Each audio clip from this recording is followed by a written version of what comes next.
We're going to install the mobile app, so let's start with either a smartphone or a tablet. Now I'm going to use my iPhone, but it also works on Android devices. Open your email and you'll see two messages from Proactively. The first one was about setting up the password, and the second one is now got instructions about getting the mobile app. So we'll open this one, which says account setup complete. The email welcomes you to Proactively, and scrolling down you can see links to the App Store and Google Play. Click on the one that is right for your device. This takes me to the App Store. I know I'm in the right place because I can see the Proactively squirrel. So I click on the cloud to download it, press to open, and this takes me straight into the mobile app. I need to connect it to my company so that my reports and audits will go to the right place. It asks me for my work email address and that password that I've just set up. If I'm a consultant or someone who's working across several companies, it will ask me for which company name I want to use. But most people are only linked to one company, and so it will search in the system and automatically select the right one for you. You'll notice at the bottom of the screen there's a blue button called QR code. Now there's two ways that you can get the mobile app.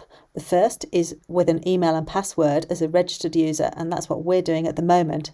The second is using a QR code, which has a limited functionality, so we're not using that at the moment. I click on login and it takes me to the home screen of the app. The Proactively Squirrel logo here is easy to replace with your own company logo. Your company can add important messages here. It might include clickable links for telephone numbers, email addresses, or web links so that you always have the most up-to-date information to hand. As you scroll down, you'll see that John Smith is a member of two different teams, Registered Users and Swiss.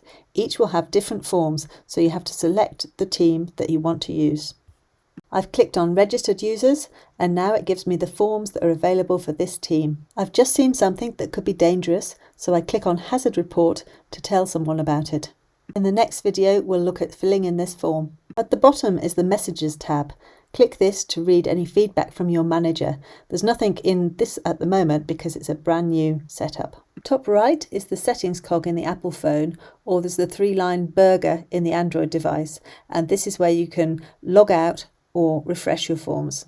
So now you have the Proactively mobile app on your phone and it's ready to use whenever you need it. It even works when there's no network coverage. The report will save on your phone and send automatically as soon as you have signal again. I've come out of the app so you can see what the icon will look like on your phone.